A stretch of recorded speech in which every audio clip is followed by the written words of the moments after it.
Assalamualaikum. My name is Umi Syuhada binti Muhammad Kasim. I am one of the group members.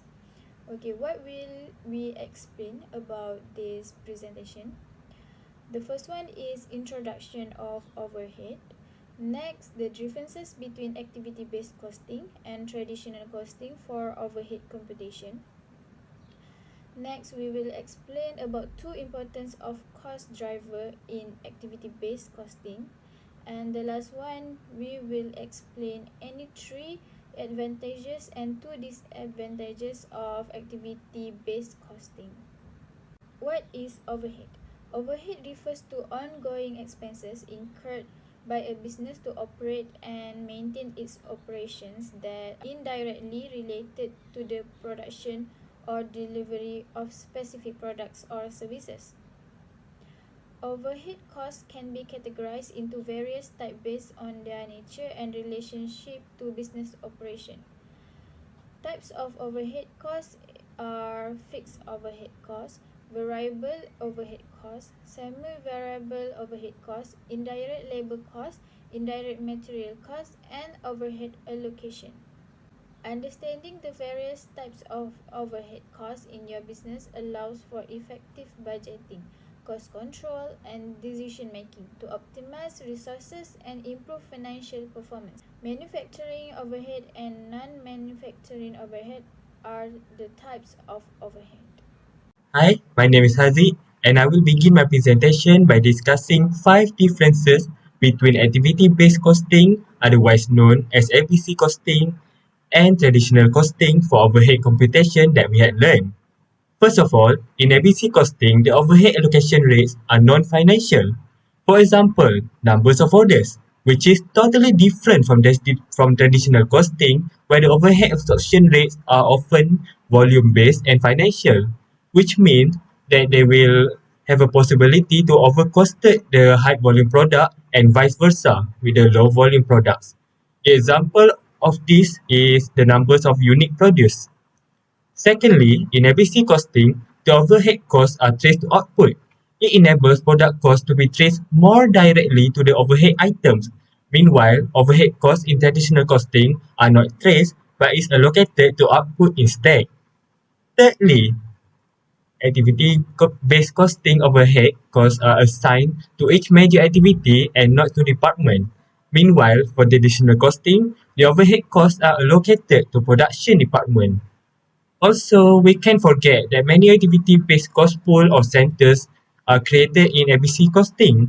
Meanwhile, overhead is pooled using department in traditional costing. Finally, there is no need to allocate or reapportion overheads of service department for ABC costing, while for the additional costing, overhead costs of services department are allocated or reapportioned to production department. Traditional costing is a simple method of allocation that is easy to understand and implement. ABC is more complex method that requires more time and effort to implement, but it provides more detailed and accurate view of cost behavior. Next, I will pass on to the next member. Hello and Assalamualaikum. My name is Siti binti Muhammad and today I would like to present about two importance of cost driver in activity-based costing. The first one is performance evaluations. Cost drivers evaluates about the performance of various activities departments or person within an organization. It also gives a clearer pictures about activities that involve in the businesses or company. Secondly, the importance of cost driver in activity-based costing is resource optimization. As we all know, all activities require a lot of resources, right?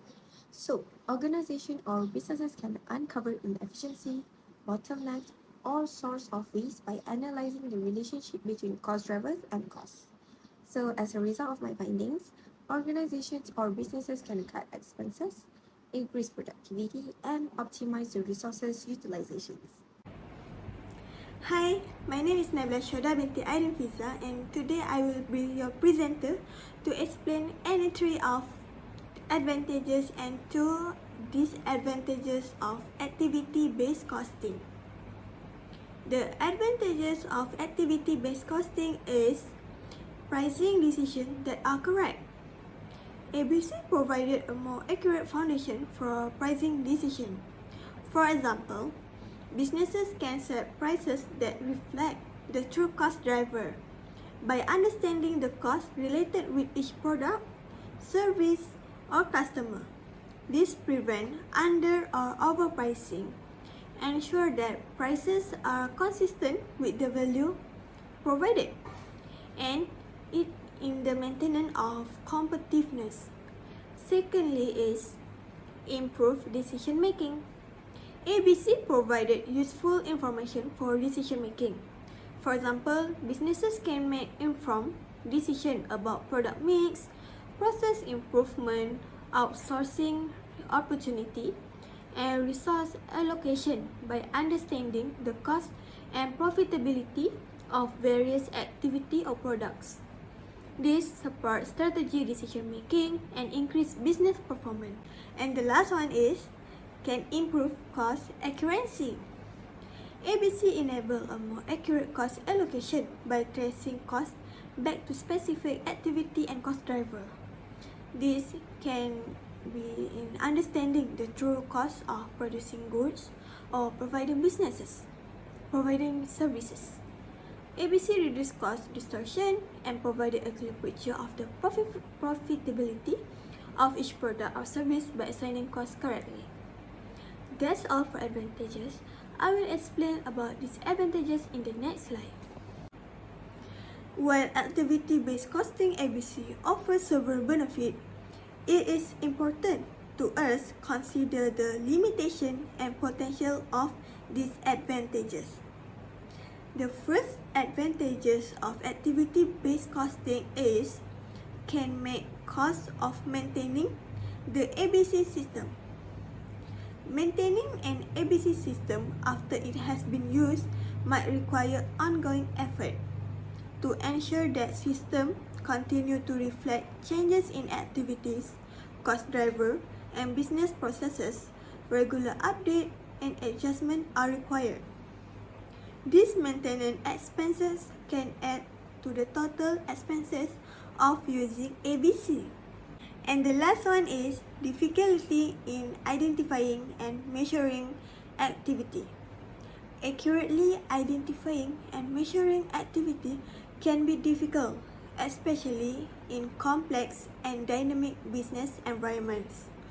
Inaccurate activity measurement can be result in incorrect cost allocation, reducing the ABC system reliability.